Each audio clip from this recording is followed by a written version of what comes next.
ಒಂದು ಒಂದು ಪವಿತ್ರ ಸಂವೇದನೆಗಳು ಬರ್ತವೆ.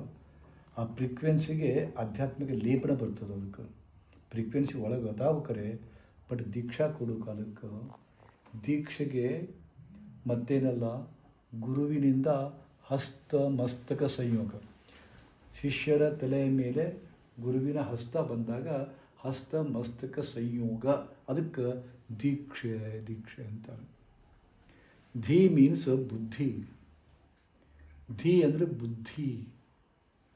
ಎಂಥ ಬುದ್ಧಿ ಅಂದರೆ ಆಧ್ಯಾತ್ಮಿಕ ಬುದ್ಧಿ. ಆಧ್ಯಾತ್ಮಿಕ ಬುದ್ಧಿ ಯಾವುದಪ್ಪ ಅಂತಂದ್ರೆ, ನಾನು ಯಾಕೆ ಬಂದೆ ಎಲ್ಲಿಗೆ?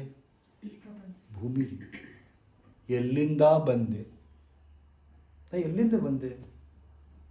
ಸುಮ್ಮನೆ ತಾಯಿ ಹೊಟ್ಟೆಗಿಂದ ಬಂದೀವಿ ಅಂತೀರಿ. ನೋ, ಅದಕ್ಕಿಂತ ಮುಂಚೆ ಎಲ್ಲಿ ಇದ್ರಿ? ತಾಯಿಯ ಗರ್ಭದೊಳಗೆ ಬರಬೇಕಾದಾಗ ಎಲ್ಲಿಂದ ಇದ್ರಿ, ಎಲ್ಲಿ ಬಂದ್ರಿ? ಇಲ್ಲಿ ಬಂದು ಏನು ಮಾಡಕತ್ತೀರಿ? ಯಾವ ಉದ್ದೇಶಕ್ಕಾಗಿ ಬಂದ್ರಿ? ಯಾವ ಉದ್ದೇಶ ಇಟ್ಕೊಂಡು ಬಂದ್ರಿ ಭೂಮಿ ಮ್ಯಾಗ? ಯಾವ ಉದ್ದೇಶಕ್ಕಾಗಿ ಬಂದ್ರಿ? ಏನು ದೊಡ್ಡ ಕೆಲಸ ಮಾಡಕ್ಕೆ ಬಂದಿರಿ? ಇಲ್ಲಿ ಗನಮದಾರಿ ಕೆಲಸ ಮಾಡಕ್ಕೆ ಬಂದಿರಿ? ಯಾರ ಕರೆದ್ರೆ ನಿಮ್ಗೆ ಬಾ ಅಂತ ತಿಳ್ಕೊಂಡು? ಕೃಷ್ಣನ ಹೆಂಗೆ ಕರೆದ್ರು, ರಾಮನ ಹೆಂಗೆ ಕರೆದ್ರು, ಬಾರು ಯಪ್ಪ ರಾಕ್ಷಸರು ಕಷ್ಟ ಕೊಡಕತ್ಯಾರ ಬಾ ಅಂತ ಕೃಷ್ಣನ ಕರೆದ್ರು. ನಿಮ್ಮನ್ನು ಯಾರು ಕರೆದ್ರಿ? ಮತ್ತು ಯಾಕೆ ಬಂದ್ರಿ? ಬಂದ ಉದ್ದೇಶ ಏನು? What is the purpose of your arrival on the earth?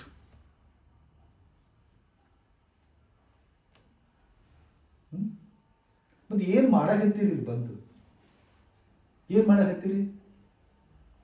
ಎಲ್ಲ ನಾಯಿ ಕತ್ತಿ ಕುರಿ ಮಾಡಕತ್ತೇವಲ್ಲ, ಅವು ತಿಂತಾವ, ನೀವು ತಿಂತೀರಿ. ಅವು ಮುಕ್ಕೊಂತಾವ, ನೀವು ಮುಕ್ಕೊಂತೀರಿ. ಅವಕ್ಕೂ ಅಂಜಿಕೆದ, ನಿಮಗೂ ಅಂಜಿಕೆದವು. ಅವು ಮೈಥುನ ಮಾಡ್ತಾವೆ, ನೀವು ಮೈಥುನ ಮಾಡ್ತೀರಿ. ಅವು ಮಕ್ಕಳು ಹಿಡಿತಾವೆ, ನೀವು ಮಕ್ಕಳು ಹಿಡಿತೀರಿ. What is the difference between you and animal? ಪ್ರಾಣಿಗಳಿಗೂ ಮತ್ತು ಪಕ್ಷಿಗಳಿಗೂ ಮತ್ತು ನಿಮಗಿರೋ ಭಿನ್ನತೆ ಏನು ಹೇಳಿ? ಹೇಳಿ.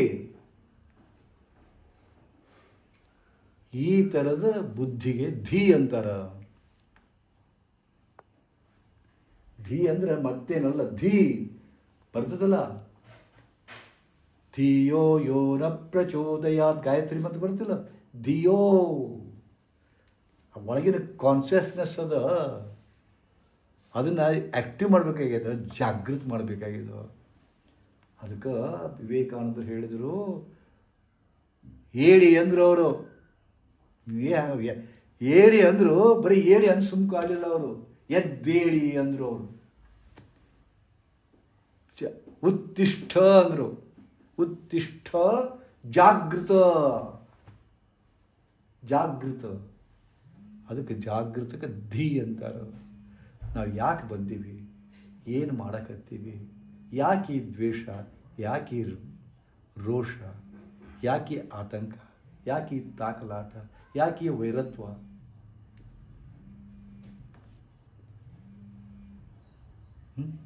ಸ್ವಲ್ಪ ತಿಳ್ಕೊರಿಲ್ಲ. ಸುಮ್ಮನೆ ಎಲ್ಲರೂ ಬದುಕ್ತಾರಂತ ಬದುಕಬೇಡ್ರಿ. ಕುರಿಗಳಿಗೂ ನಿಮಗೆ ಭಿನ್ನತೆ ಆಗಬೇಕಿಲ್ಲ. ಒಂದು ಕುರಿಗಳು ಒಂದು ಸಾಲು ಹೋತು, ಅದ್ರ ಹಿಂದೆ ಬ್ಯಾ ಎಲ್ಲಿ ಹೋಗೋ ಗೊತ್ತಿಲ್ಲ, ಕಸಾಯಿಖಾನೆ ಹೊಂಟವು. ಒಂದಿಟ್ಟು ಹುಲ್ಲು ತೋರಿಸ್ತಾರೆ, ಹೊಂಟುವಪ್ಪ.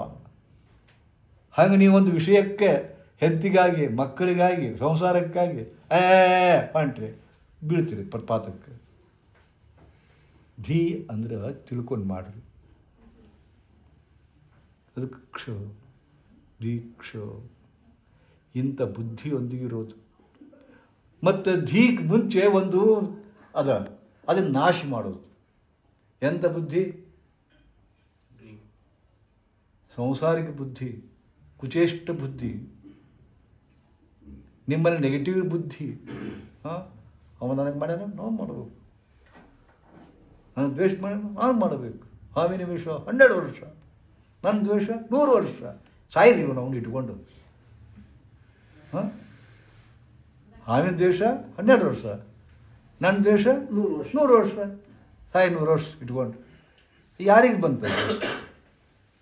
ರೋಷಕ್ಕೆ ಫ್ರೀಕ್ವೆನ್ಸಿ ಬೇರೆ ಅದ, ಪ್ರೀತಿಗೆ ಫ್ರೀಕ್ವೆನ್ಸಿ ಬೇರೆ ಅದ, ಮತ್ಸರಕ್ಕೆ ಫ್ರೀಕ್ವೆನ್ಸಿ ಬೇರೆ ಅದ.